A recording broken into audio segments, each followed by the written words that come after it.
Good day mga tirador, welcome back to my YouTube channel. Ngayon po, dumayo tayo sa Singapore para maglaro ng isang open tournament. And itong tournament na ito, Singapore Open, talagang ang lalakas po ng kasali. So napakarami pong Grandmasters. So sa round number 1, nakalaban ko kagad yung national champion para sa mga babae ng Singapore. Ito po si WFM Sri Kartika Velmurugan. So, itong tournament na ito talagang napakalakas ng field kasi above 2,000 lang ang pwedeng sumali. Kaya ang first round ko kagad, 2182 kagad ang kalaban. So, punta tayo sa ating game. Ito po, nag-start with E4, E5, Knight F3, Knight C6, Bishop C4, Bishop C5, and dito nag D3. Ayan, so parang Gyoko piano ang opening nung palaro natin. No? Ayan, so Knight F6, Knight BD2, and then D6, C3, and A5. Ayan, so ang preparasyon ko po dito, actually, meron po kasi ako napanood sa Facebook na chess-based India video kung saan ito ang ginamit ni Super Grandmaster Sindarov. So napag-decide ko lang, kokopyahin ko lang yung tira ni Sindarov. No? So nag A4, castling, castling, H6, Rook E1, and Bishop E6. So yung game po na sinusundan ko ay laro ni Super GM Dominguez versus Super GM Sindarov. So doon po ang ginawa is Bishop B5. Yan. So iniwas yung Bishop, hindi po nakipagpalitan. Tapos ang gagawin is Bishop B6, tapos magna Knight E7, and then Knight G6. Yan po ang parang maneuver na ginawa ni Sindarov. Nakokopyahin ko sana. Kaso, hindi po ganyan na nangyari. Kinain niya kagad ito eh. Excuse me.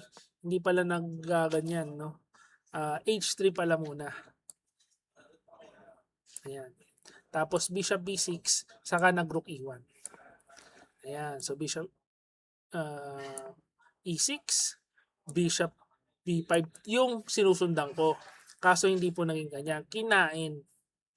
So naiba ng konti. At dito, of course, kinain ko rin. At yan po, hindi ko masyado expect kasi hindi talaga kinakain niya kasi na-open file yung rook tapos na-open file ang bishop. So, parang equalize na po based sa ating engine yung laro. So, nag-knight c4. Ayan. So, inatras ko muna. Siyempre, mas mahal po natin ang bishop kaysa sa knight kahit po closed ang posisyon. Yan po ang tinuturo ko palagi sa mga estudyante ko. Kahit closed positions, mas mahal nyo ang bishop kaysa sa knight. So dito, nag-bishop e3. And kapag kinain ko po yan, possible kasing kainin niya with the pawn. Tapos parang masyadong symmetrical ang posisyon. Baka mauwi sa tabla. And lamang po ako sa rating doon sa kalaro natin. Ano? Kaya dito, hindi ko po yan kinain. Ang ginawa ko is queen e8. Ayan, mini-maintain ko lang ang tension para hindi magiging very symmetrical ang laro. Ayan, so kumain siya, kain tayo, d4, capture, and then c takes d4. And dito po sa position na ito, very crucial ang ginawa natin kasi kapag hindi ka nag-ingat, nakikita ko marami siyang ways para kumuha ng advantage. No? So isa sa iniisip ko, pwede akong mag knight b4 para pumunta dito sa outpost. Kaso bibirahin niya ako ng d5, ng e5, pagkakain-kain. So magkaka-outpost akong dalawa, kaso ang lakas ng outpost niya rin, dalawa rin. So dito po, sabi ko, parang lamang yung puti, no? So balik natin, yan po, kaya nag-ingat tayo dyan, nag-queen d7 lang o nagkunat lang. Ayan. So actually natuwa po ako dito sa nakita kong queen d7 kahit inaccurate ang sabi ng stockfish natin. So nag e5, yan po inaabangan ko mag e5 siya para mag knight d5 ako. May outpost ako dito. papasok papuntang F4 at yan po nakakainis, no? Kasi ano ba ang parang target po ng puti, pwede siya mag Queen E2 para ta-targetin ang E6. So halimbawa, kain-kain, Queen E2, ang nakakainis niyan, na-atake mo to, meron naman akong counter attack with Knight F4. Ayan. Yan ang plano natin. Kasi hindi po nangyari yan. Ang ginawa is nag-Knight E3. So nag-decide siya, gusto niya palitan ng pyesa. So pinagbigyan natin. So kinain, kain, D5, Rook C1, and then Rook A6. Ano pong idea nito? Gusto natin ganon. Para gaganon, tatargetin ang mga pawns niya.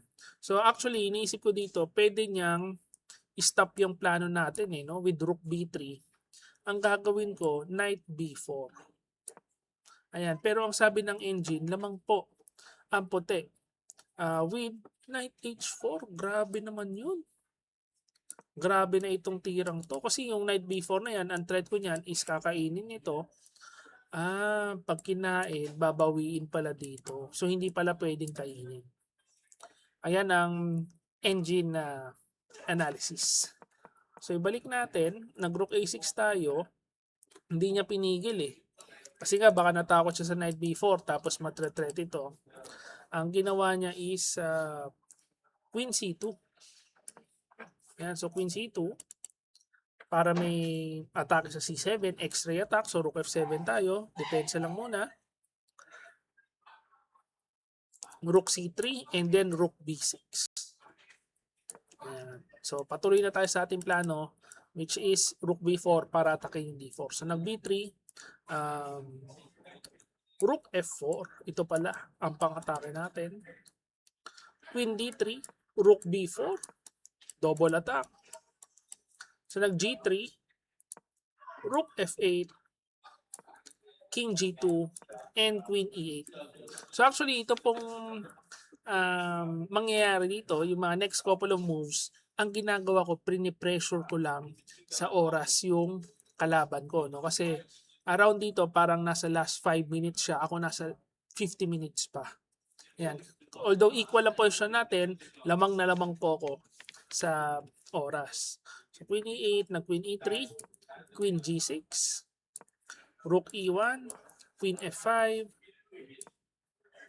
So, pressure ko na sa oras, Queen D2, Queen H5, Rook E3, Queen G6. So, paikot-ikot lang po muna yung Queen, no? Kasi inaabangan ko lang yung tamang sacrifice papuntang Rook F3 tapos kakainin ko ito. Parang tinatimingan ko lang muna. So, Queen G6, ng Queen D3 siya, Queen F7. Dito, medyo excited ako actually kasi last 1 minute na siya. Tapos meron akong parang slight tactic. So, kapag nag-queen dito siya, pag bumalik, big blunder kasi kakainin ko ito. Ayan. Kakainin ko ulit. 1 pawn down ng kakalabasan. Pag kumain siya, of course, checkmate. Yan po yung mga tricks natin na sa unang tingin, iniikot-ikot ko lang yung queen pero meron na po yung nakaabang na tricks. So magaling din siya nakita niya. So nag-Rook C2, Queen D7, Rook C3, Knight E7 para tumalon doon. Inabangan niya with Knight H4, balik tayo, and then pagka-Rook, pagka-Knight F3, Queen E7, Queen D2, dito na tayo nag-decide it's time to sacrifice. Kasi nga, last 1 minute na lang po yung kalabang ko, ako nasa maybe 40 minutes pa. So, sacrifice, kain, Knight D4, and dito po, nakita ko to actually, Rook F4 ang best play niya para meron siyang counter attack dito tapos pwede siyang counter attack papuntang G4. So ayan ang gagawin ko dyan, magsi C5 ako and parang anybody's game, equal position. So ibalik natin, hindi kasi nagganon no? So pagkakain, Knight D4, ang ginawa po is Rook D3. So ayan, parang medyo passive, nag C5 tayo. And Queen E3. Ayan, C5, Queen E3. dito nag B6 lang ako. Ayan. Kinunatan ko lang. And actually may iniisip akong parang very aggressive move. Knight takes B3, iniisip ko kung pwede ito eh. Hindi pala, matatalo pala, no? Kasi pagkakain, ang bala ko ay C4. So, mapo-fork siya, kaya force siya kumain and kakainin ko dito. Meron akong tatlong pass pawn. Although, one pawn down ako. One rook down ako. So, pag rook D1 pala, mapipigil yung mga pass pawn natin. Ayan. So, lamang ang puti, no? Buti na lang, nag B6 tayo, nagkunat lang. Ayan. So, kunat lang, B6. Ano tinira niya dito? F4. Queen F7, Rook C1, and Queen G6. So, yung Queen G6 pong yan, actually, patibong yan. No? Na, may nakita na po akong possible blunder niya. So, patibong ko lang yan. Wala pa pong threat yan sa ngayon, pero meron pong sneaky threat kapag nag-Rook D1. And yan po ang nangyari. Nag-Rook D1 siya, blunder. Yun, blunderacious. Kain sa B3. So, simple lang po yung tricks natin. Pag kumain siya, of course, merong Queen C2. Yeah. So, yan po kasi parang hidden tactic, no? Dito kasi wala pa po yan tactic na yan kasi nandyan yung rook. Pagka kumain siya, kain, hindi tayo makaka-fork kasi yung rook nakabantay. Pero sabi ko, possible, baka galawin niya itong rook. Kasi maganda na yung defense nitong rook and queen eh. Di ba? Nakadepensa na yun dyan. So yun nga, ginalaw. So kinain ko. Nakain yung pawn, libre. So nag G4, rook E4, and then queen F3, and C4. Ayun. So ayun na, parating na po yung mga pass pawns natin. And actually, inaccuracy pero lamang pa rin po na malaki. No? Pagka nag-rook C3, ang plano ko is knight D4. And under attack ang queen, pwedeng chumek dyan. And of course, meron tayong dalawang malakas na pass pawn. So, ginawa niya, nanggulo siya with F5. And ito na yung parang last chance niya. Na actually, pinag-iisipan ko talaga ito ng maigi. No? Dalawa ang choice ko dito. Pwedeng queen G5 or kumain. And sa totoo lang, muntik na ako mag queen G5. Blunderacious pala yan. Ubos ang lamang. Pagka ng queen G5, kakainin ito. Grabe. Kain, check, king H7, and then F6. Tabla ang posisyon. Grabe naman yon with the rook D7 and rook G7 threat. Wow. Pagka kumain, talo pa. Grabe. Muntik pa tayo. Actually, muntik na po ako mag queen G5 doon. Pero since marami pa akong oras, nakapag-isip tayo, okay, sabi ko, kainin natin yan. Kain, and kain. Ayan. So, kumakture siya, capture, check yung king ng king F2, and ito po yung nakita kong tira with queen G5. Napakalakas kasi ang threat niyan is rook F4. And halimbawa, pagka chumek, king H7 lang, wala na pong kasunod na check. And ayun nga, ang threat natin is rook F4. Wala na po yung pang stop dyan. Wala siya magagawa. Pagka ng queen E3, may queen H4 check.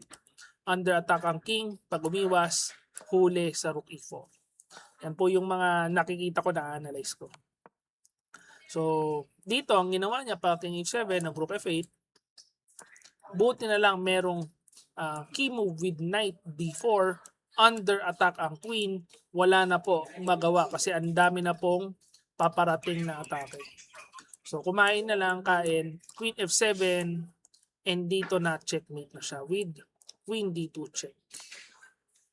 Queen D2, king F1, queen C1 check, king G2, queen C2 check, and then pa king F3, queen C3 check, and ladder checkmate. Ayan, pagka umatras dyan, check, and pwedeng kunin lang yung queen. So, dito po, nag-resign na yung kalaban. Ayan. So, yan ang ating game number 1. Buti na lang nakapanalo tayo. Ang kaso, ang next round natin dinala na po tayo sa board 1. Ayan. So board 1 na tayo, kalaban po natin Grandmaster Let One Min ng Vietnam with the rating of 2582. So round 2 pa lang, Super Grandmaster na kagad. And kung kilala nyo po yan, si Let One Min, ang rating niyan sa online, 3100, 3200. So, tignan natin, abangan natin bukas ang mangyayari. And i-analyze ko po as much as possible pagka merong oras. No? So, i-vlog natin, i-analyze natin, aralin natin yung mga games ko dito. So, yan lang po ang ating video for today. Hopefully, na-enjoy nyo po yan. Kung na-enjoy nyo po, please like this video and subscribe to my YouTube channel. See you again next video.